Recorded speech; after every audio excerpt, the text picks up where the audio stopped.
Let me show you how I got my makeup to eat down this day. Started with a good primer. This is the Danessa Myricks one. I use it by just rubbing my finger over the top and putting it on my face. It takes a little bit longer, but I like to do it that way. Then I tried a new technique, which was color correcting and then setting that with a foundation powder before I add my liquid foundation. And I think this made a world of a difference.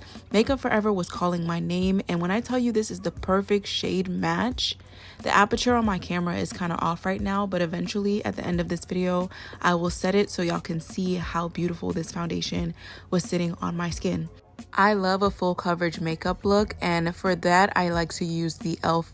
Camo concealers. I ran out of all 3 shades of this because it is my go-to concealer. So as an alternative, I finished off the NYX Photo HD concealer, and that's what I'm putting on the corner of my lips, bridge of my nose, forehead. Blended that out with a Real Techniques brush.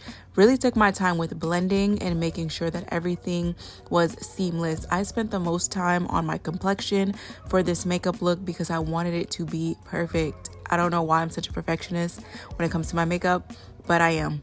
Took a Q-tip and cleaned up the extra product lotion primer from my eyebrows so that when I apply my brow gel, it will stick to my face and it would have my eyebrows looking bold the way that I need them to look. So for my brows, I just went in with a spoolie and the Morphe brow gel. I like their formula because it feels like it has a cooling effect whenever I put it on, but I took my time on my brows as well, just as much as I did on my complexion, because I wanted this look to be very minimal. Think of your skin but better, but also full coverage. So that's what I was going for. After I finished my brows, I cleaned everything up with some concealer. This is the Born This Way by Too Faced.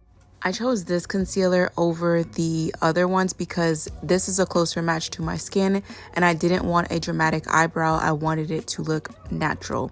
So that's a tip. Use a natural concealer shade to clean up your brows if you want your eyebrows to look natural. Set everything. I actually used 3 different setting powders. Yes, I said 3 different setting powders. One was the Fit Me press powder. The other was the Juvia's Place that you see me holding here. And then the third was the Bare Minerals powder. And that's how I got this effect. I adjusted the aperture on my camera so y'all can see the contour and the foundation and how everything was looking. Once again, blending is going to be your best friend. This makeup look took me about an hour, honestly, and I enjoyed just getting back into the art of doing makeup. This is the last setting powder that I use. This is another one by Juvia's Place, and I just went in along the seams where my concealer and highlighter kind of had harsh lines so that everything could look blended. I baptized my face in setting spray because for this look, that's what's going to keep everything in place. Added my lip combo. I actually ended up using NYX lip liner in the color brown. Also, my lip gloss from Juvia's Place in Creme de la Coco. After I added those 2, I went right on top with the lip gloss by NYX, the Duck Plump lip gloss, which used to be one of my favorites, but I just kind of stopped using it because it's so pigmented and it kind of gets messy out the tube. Last step was to just add my blush, which is this orange bronzy color, and that is the finished look.